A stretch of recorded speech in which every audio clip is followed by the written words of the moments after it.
Today we're going to be talking about the future of mobility. We're also going to be talking about the safety of autonomous vehicles. My name is Luria Petrucci, and we're here. Toyota is a sponsor of TechCrunch's presence here at CES and Hardware Battlefield. So my guest is Gill Pratt. Welcome. You are the CEO of Toyota Research Institute. Thank you so much for being here. Thank you very much. It's wonderful to be here. All right, so before we get into all of this, I want to back up a little bit and make sure that everybody understands what Toyota Research Institute is and what you're trying to accomplish. So we are a research organization that's looking at artificial intelligence for Toyota Motor Corporation. And in particular, we're looking to make cars safer so that eventually someday we'll have a car incapable of causing an accident, which is a remarkable goal. We're also trying to make cars more accessible so that that sad event where you have to tell an elderly person, you can't drive anymore, give me your keys, that will never happen. We're also looking at things beyond cars. So can you take AI technology and move it from mobility outdoors to mobility indoors, particularly for aging society, helping to improve quality of life with robots in the home so people can age in place and they don't have to go to an assisted living center or a nursing home. And then finally, we're doing some scientific work in areas of material science, looking at discovering new kinds of materials using AI as an assistant. Okay, that's a whole lot of stuff. Yeah. So, wow, let's start with safety. Sure. So we're going to get into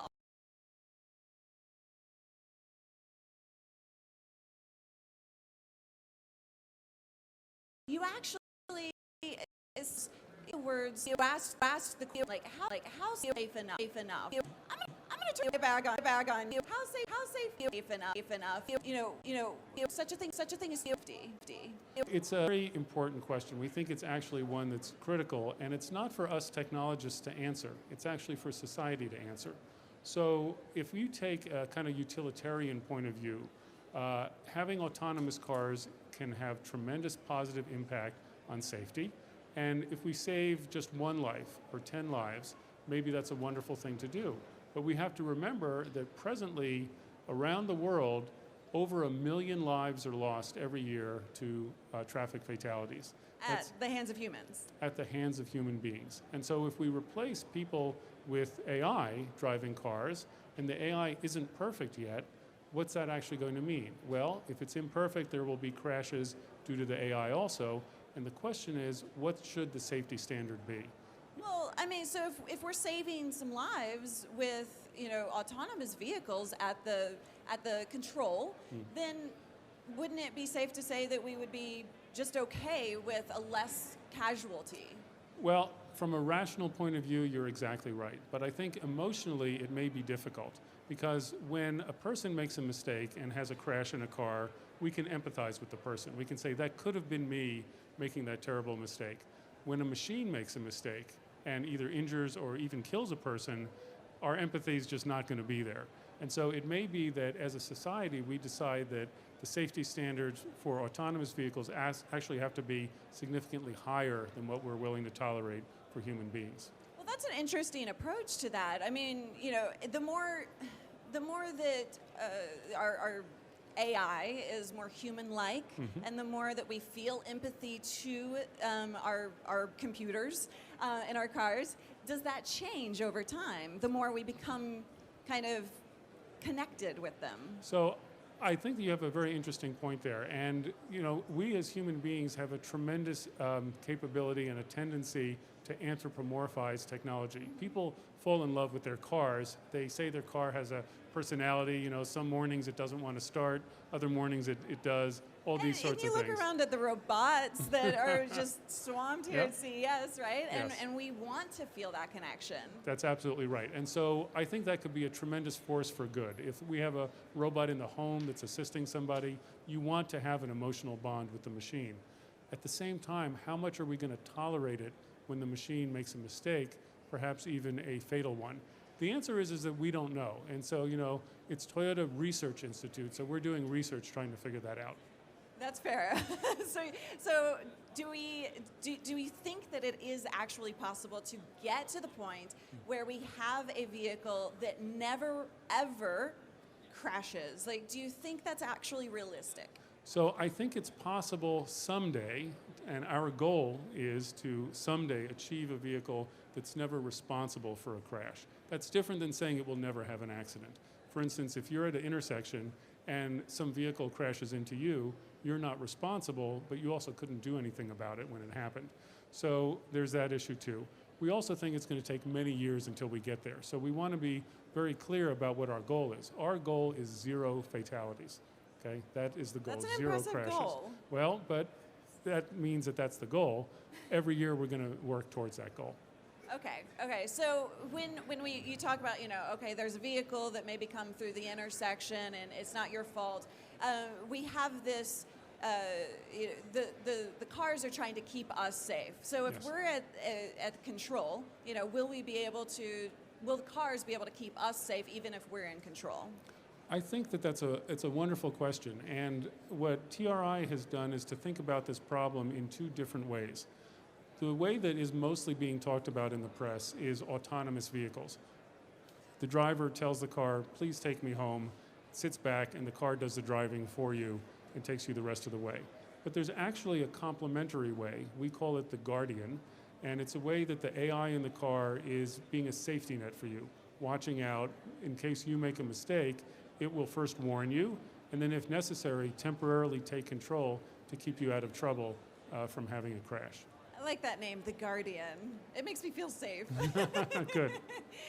Okay, so you have the 2 options, and as a driver, would I be able to flip back and forth easily between them? Would I have control when I want it? It sounds like I would. Yes, that's exactly right. We think that the Guardian would be a kind of technology that would be on all of the time. So the car would always have the safety net for you. And as years go by, the Guardian would get more and more competent as we advance the technology to prevent more and more accidents. In terms of the chauffeur, that's something that you would choose. That's the autonomous drive mode, by the way, which we and some other people call the chauffeur mode, to say, why don't you drive for me? And that's something that you would select particularly when the weather is good, the traffic is light, the road is well known, there's no construction, and the car knows for sure that it can handle the situation. So would it tell you if it can't handle the situation? That's absolutely right. Okay. And that's part of the complexity of the whole chauffeur mode, because we want to make sure that the car is always going to be safe and that you, as the driver, don't overtrust the autonomy and think that it's capable of doing more than it actually is. For me, I know I would want my car to drive as much as possible. I know not everybody is that way, Yeah. so I'm just going to ask you, what would you do? So I'm a sort of a bimodal person. Okay. I love driving. I think it's absolutely wonderful. But if I'm commuting to work like I do every single day, and there's the usual traffic and it's stop and go, I would much rather sort of allow the car to deal with that while I do something else at the same time. Well, you focus on what you need to focus on. Right, exactly. Okay, so in order to get to this goal that you have, what has to happen now in terms of implementation to get to that in the future? So it turns out that testing is actually the most important part of this thing. Most driving is really easy, it turns out. So most of the miles that we as human beings drive are actually not so hard to drive. Most of us have had the experience where suddenly we find ourselves at home and somehow we drove from wherever we were to home and we don't even know how we got there. Right. Because it turns out it doesn't really take that much in our brains to do it, which is a remarkable thing. Humans are also incredibly safe when they drive. In the US, believe it or not, the fatality rate is 1 fatality per 100 million miles. 100 million miles. Repeat that. So 1 fatality per 100 million miles? That's correct. And most people think that it's much worse than that, but it's actually remarkably low. Now, of course, because we drive so much, it adds up. And in the US last year, there were around 35,000 fatalities. So every one of those is a terrible thing. We want to make that number 0. But at the same time, if we want to build autonomous cars that are better than human beings, we have a very high standard to meet because people are remarkably good and remarkably safe at driving. Not perfect, but very good. And I mean, I feel like, as I'm driving, I'm able to kind of multitask, right? I know where a car is, I know what's coming around me. I feel like I'm just kind of naturally aware of all of that. Maybe not naturally, but after years of practice, right? And so I guess the question is can the car do all of that in place of us? So we think that the car can, but it's not yet at the level of human driving. And so as we're making progress towards that, we're also exploring this Guardian mode that I talked about before. And what's neat about that is that the Guardian can be effective even if it's only partially good at driving compared to the way that we are. It doesn't need to drive all of the time. It only needs to look out for a situation that's so bad that it's sure that it could do a better job than you and then take over for that very short time. And so that's why we call it the Guardian mode. And that's likely to come out a little bit sooner than the chauffeur mode is. Okay. So Toyota yesterday, showed off the Concept I, the concept car for 2030, yes.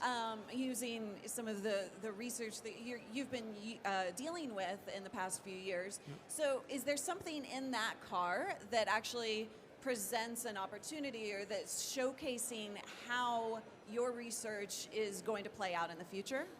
There absolutely is. So first of all, I don't know what you think, but the car has a very innovative design. Amazing. It's kind of really Incredible, neat looking. yes. And it's all about the interaction with human beings. So I'm a technologist, but I actually care about people more than technology. And the whole Toyota idea is a very human-focused, human-centered idea of design. And so this car says it's not about the car, it's not even about the AI, it's about people, both inside the car and outside the car. So you'll notice in that car it had displays not only for everybody that's in the car, but also on the outside as well that are seamlessly integrated. I loved the external displays. I loved them. So that's a really fun thing. What TRI is working on in collaboration with Toyota Motor Corporation is the intelligent agent that goes in the car, the AI agent. And it's actually using some similar technology to what agents in our home use, but it's quite different because it's focused on the needs of people when they're in cars. And so in addition to saying, well, what's the traffic like, what's the news, what's the weather like in this place that I'm headed towards, it's also focused on the needs of a driver. So people, we believe, are going to be using both modes of autonomy in the future.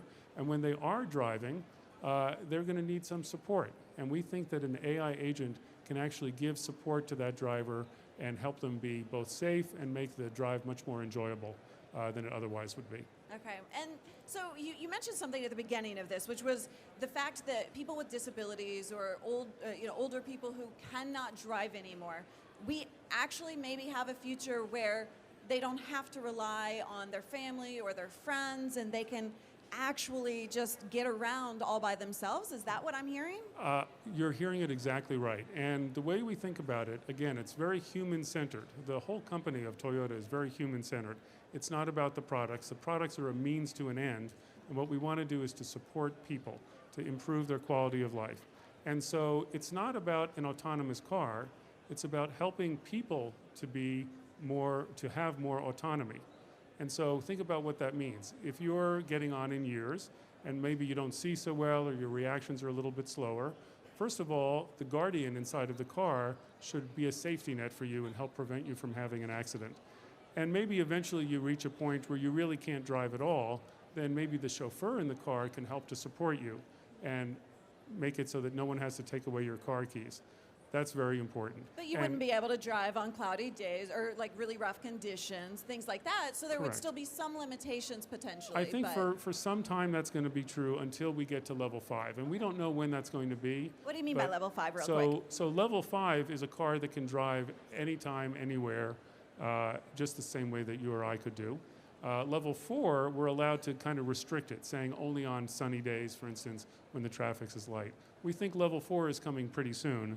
And level 5 will take some time to achieve. But then taking this idea of giving people the autonomy that they want in their lives, for aging society, for someone who is getting older, feeling that you still have your autonomy is incredibly important. And we want that to be true not only in cars, but in the home as well. And is there a way to take that same AI technology that's being used in our cars and bring it into the home and help people to have a much higher quality and dignified life within the home? And we think the answer is yes. Gil, this is an amazing look at what is to come. I really appreciate you kind of laying it out for us. I mean, the goal is 0 casualties, 0 deaths from driving, which is an incredible goal. And I thank you for kind of telling us what we can expect, maybe expect in the future, in years and years to come. But I think that work that you're doing is incredible and good. I love the focus on the human element of that. So thank you so much for your time, and thank you for joining us today. We are here, and if you have any questions for Toyota, feel free to reach out to me, tweet me at Luria Petrucci. I am Luria Petrucci. That was Gill Pratt, and thank you so much for joining us today. And thank you very much. It's a pleasure.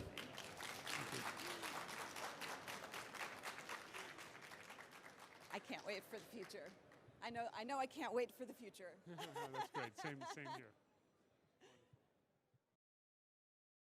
Topic: robotics, robots, machine learning, the future of automation when it comes to the automotive industry.